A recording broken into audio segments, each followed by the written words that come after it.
What kind of worthless junk did you give me?" Those were the last words my adoptive father screamed before he slapped me across the face in front of 30 guests on his 55th birthday in a house I had scrubbed since sunrise.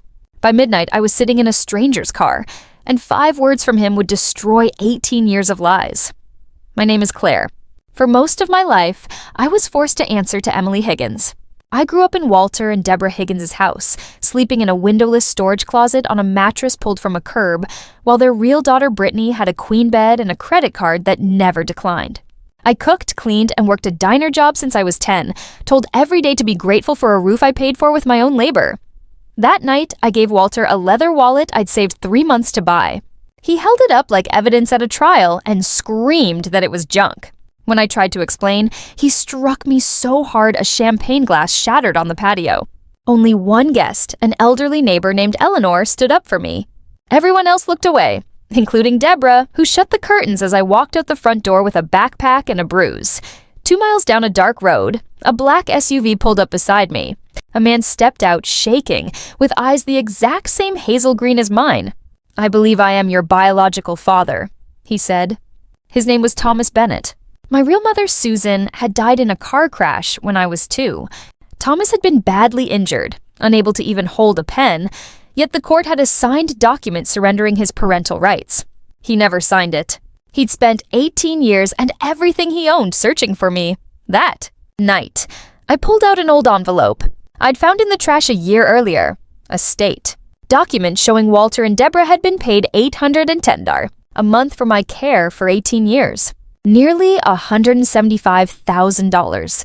I'd slept on a curbside mattress while they collected a paycheck with my name on it. I wasn't a burden to them. I was income. A DNA test confirmed it. 99.998% certainty Thomas was my father. Then came the real evidence. A forensic handwriting expert proved the signature on the relinquishment form wasn't his.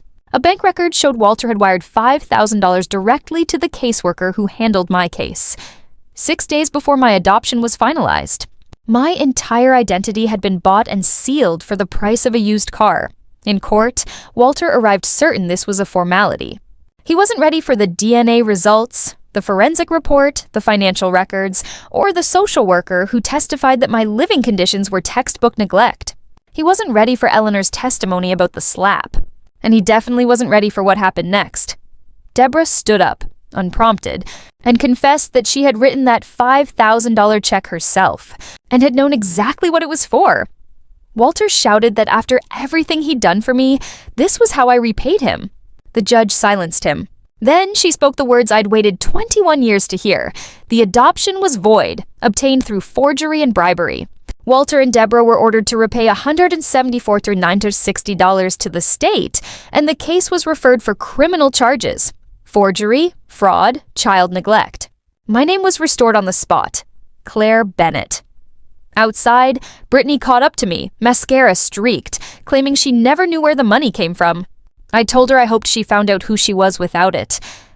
But that journey was hers, not mine. On the courthouse steps, Walter called out my old name one last time, saying I owed him. I looked at him and said, "You didn't do anything for me. You did everything to me, and now it's over." Then I walked to Thomas's car, and he held the door open, the way you hold a door for someone you've waited 18 years to welcome home. Today, I live in a small Richmond apartment with tall windows, because after 18 years without one, I need to see the sky the moment I wake up. I'm studying culinary arts, cooking by choice now, not force.